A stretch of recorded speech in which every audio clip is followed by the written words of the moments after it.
tuan-tuan dan puan-puan akan bangkit membuat perubahan.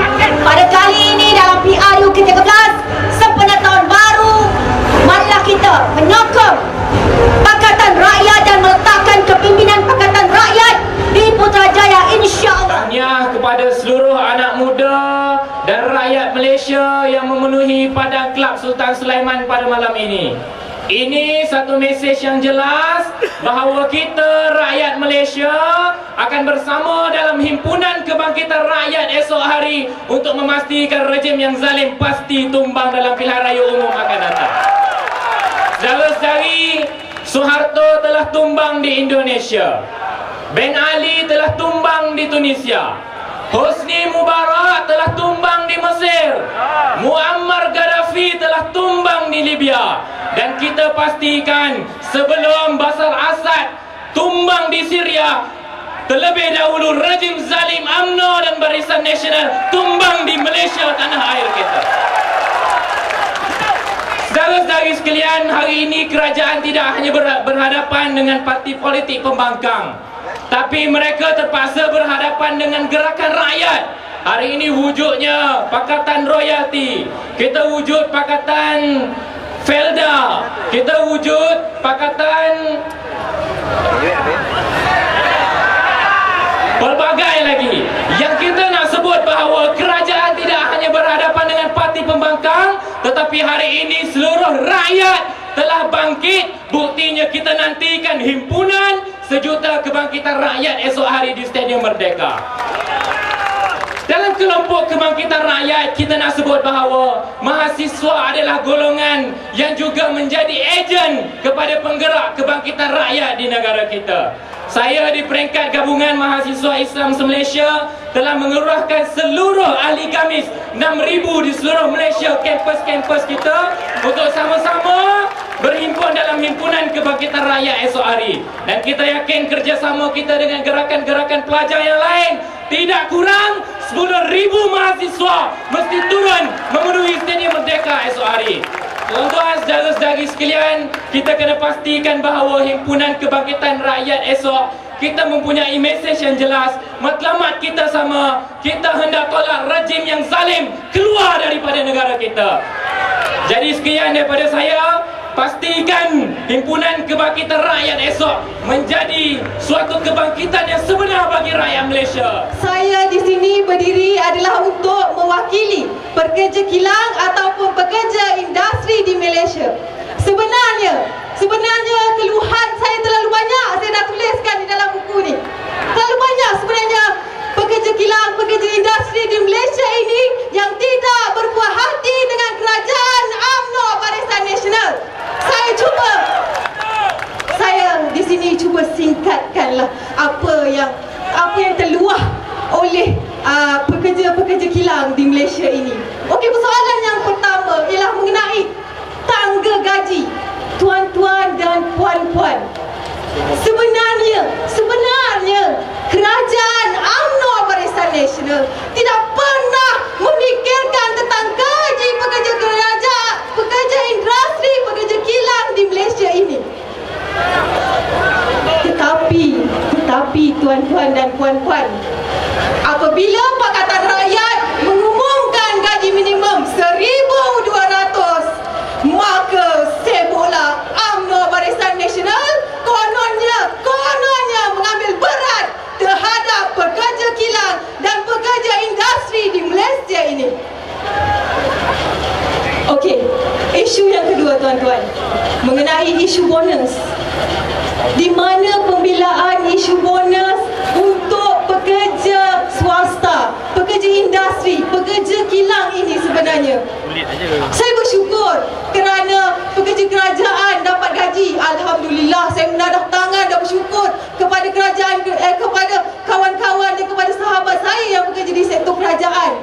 Tetapi tuan-tuan dan puan-puan, apabila diumumkan untuk pekerja kerajaan mendapat bonus, maka bermacam-macamlah kenaikan harga barang yang dibuat oleh UMNO Barisan Nasional. Harga gula. Sebab apa? Takut rakyat Malaysia ni, kerana Pak Ajib terlalu sayang ke rakyat Malaysia terlalu banyak sakit. Harga petrol, saya bekerja, saya perlu menggunakan petrol untuk ke tempat kerja. Saya tak tahu kenapa perlu dinaikkan harga petrol ini. Saya sebenarnya mengambil situasi saya sebagai pekerja kilang. Saya bila waktu balik daripada bekerja, sebenarnya saya dalam dilema. Berlaku dalam dilema. Ini berlaku bukan sahaja saya, dan saya percaya semua yang bekerja kilang dan bekerja industri berlaku pada diri mereka sendiri, di mana bila balik saya confuse sama ada saya mau balik ke rumah kerana penat bekerja. Kalau saya penat, maka boleh sakit dan sebagainya dan boleh mati. Tapi disebabkan kalau saya tidak mengambil OT, maka saya mati dengan kenaikan harga dan keperluan yang terlalu tinggi di Malaysia ini. Dan saya mengambil satu isu lagi mengenai isu pekerja asing. Sebenarnya terlalu sibuk dengan isu pekerja asing, tetapi berapa ramaikah rakyat di negara Malaysia dan berapa ramaikah mahasiswa lepasan universiti yang sebenarnya menganggur? Itu persoalan. Maka pada malam ini saya terpanggil di atas kenyataan akhbar saudara Cikgu Bat daripada Solidariti anak muda Malaysia yang telah mendedahkan ke mana 200,000 geran persatuan bekas polis lesap. Siapa dapat komisen 200,000? Hari ini saya bersama dengan rakan-rakan yang berada di sekitar kawasan ini daripada bekas polis amat terharu di atas kehilangan wang 200,000 ini. 200,000 ini untuk makluman tuan-tuan adalah pemberian hasil daripada usaha persatuan untuk memohon tabung kebajikan kepada persatuan untuk diagihkan kepada ahli-ahli persatuan demi kebajikan ahli-ahli. Malangnya satu laporan polis telah dibuat oleh bendahari agungnya sendiri di atas kehilangan 200,000 ini. Untuk makluman tuan-tuan, 200,000 ini telah dimaklumkan kepada penasihat persatuan, iaitu yang berbahagia Tan Sri Ketua Polis Negara. Atas nasihat Tan Sri Ketua Polis Negara, kita sanjung tinggi kerana beliau amanahkan supaya saudara bendahari ini membuat laporan polis. Pada hari ini menjangkau kepada 5 bulan, tidak ada barang tindakan diambil kepada penyeleweng dalam persatuan ini.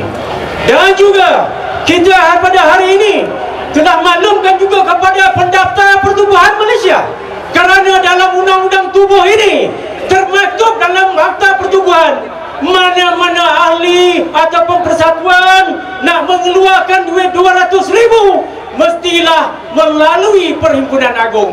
Hari ini jelas 200,000 dikeluarkan melalui cek 20,000, 20,000, 20,000, 10 cek, tarikh yang sama, jumlahnya 200,000. Saya hari ini mencabar RWS, ambil tindakan kepada penyelewengan di dalam persatuan ini. Bubarkan persatuan, saya mencabar hari ini.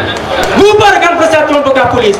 Tuan-tuan dan perempuan, saya nak tunjuk tuan-tuan siapakah di belakang persatuan pada hari ini.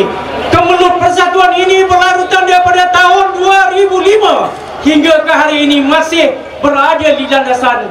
Kalau sekiranya Tan Sri Ketua Polis Negara, mantan Ketua Polis Negara Tan Sri Musa telah memaklumkan kemungkinan ada tangan-tangan yang menguasai politik mengarahkan supaya benda ini jangan diambil tindakan, maka hari ini saya nak tunjuk pada tuan-tuan, lihatlah di papan sana, di media sana, saya nak tunjukkan penaung persatuan bekas, penaung kehormat adalah Tun Mahathir. Saya cabar orang-orang Barisan Nasional dalam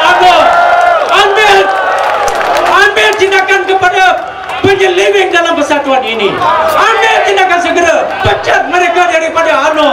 Kerana penyeleweng ini adalah AJK yang dilantik UMNO, orang yang berada di dalam sana. Penasihat adalah Menteri Dalam Negeri. Yang paling penting, kalau sana siapa penasihatnya? Penasihat tabung kebajikan adalah Datuk Seri Raif Jatim. Lihat, kerana penyeleweng ini adalah AJK yang dilantik oleh beliau. Saya cabar pimpinan UMNO dan Barisan Nasional di Jelebu, pecat hari ini juga, supaya tuan-tuan dan hadirin dan hadirat dan umat sekalian, tuan-tuan sebarkan kepada kampung-kampung dan halaman. Inilah hakikatnya penyeleweng dalam UMNO dan Barisan Nasional yang mana dinaungi oleh pemimpin-pemimpin seperti yang saya sebutkan tadi. Hadirin hadirat dan sekalian, saya juga menyeru kepada tuan-tuan dan juga kepimpinan Pakatan Rakyat yang berpotensi sebagai peguam-peguam. Kami yang sebenarnya memohon prihatin daripada peguam-peguam dalam Pakatan Rakyat untuk membela nasib kami, iaitu menentang penyelewengan berlaku ini di mahkamah. Para hadirin yang dihormati sekalian, bila seseorang sudah berusia 55 tahun, mereka harus bersara. Berarti barisan sudah berkhidmat untuk kita 55 tahun. Jadi sudah tibanya masa untuk bersara. Jadi biarkan mereka bersara sekarang, kerana inilah waktunya untuk benarkan mereka bersara. Yang keduanya, memang para hadirin yang berkumpul di sini memang sudah tahu apa masalah yang kita hadapi selama ini. Jadi saya tak perlu berulang lagi masalah itu. Tapi satu yang kita tahu di sini adalah ini adalah jeritan batin rakyat Malaysia. Kita menjerit, kita minta perubahan. Mengapa kita minta perubahan? Kerana Barisan Nasional gagal membawa kita ke mercu kejayaan. Kita perlukan kemajuan dan juga perkembangan yang baru. Haruslah selaras dengan globalisasi. Tapi masalah kita sekarang di sini ialah kerajaan gagal memahami perasaan kita. Kita bukan minta kerajaan beri itu dan ini, tidak. Kita perlukan sistem pendidikan yang baik, sistem politik yang baik, dan juga kita mau SPR memainkan peranan yang wajar tanpa menyeleweng dari haluan sebenar. Tapi masalahnya SPR ada masalah elemen.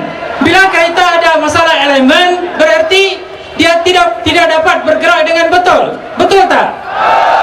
Jadi apa kita harus buat ialah kita yang harus buat pembetulan pada elemen. Jadi tibanya masa besok kita berkumpul. Kita membawa satu perubahan yang baru.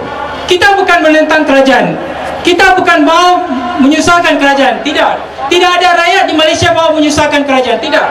Kita berkumpul kerana kita selama ini sudah bawa masalah ini pada kerajaan. Tapi kerajaan tidak mau mengatasi masalah kita. Jadi kita tidak ada pilihan. Selama ini memang apa yang kita buat according to law. We are not doing against the law. But the government thinking that what we are doing is against the law. We never do anything against the law. Sometimes when we gather doesn't mean we are doing something or giving a trouble to police. We respect police, we respect the ministers, governments and everybody. Tapi the government failed to give a due respect to us. Bila kerajaan gagal memberi penghormatan yang wajar pada kita kerana kita adalah rakyat yang berguna. Jadi mereka haruslah memberi perhatian pada masalah kita. Tapi masalah kita sekarang adalah kerajaan tidak mau menumpukan perhatian pada kita. Jadi saya minta para hadirin yang ada di sini,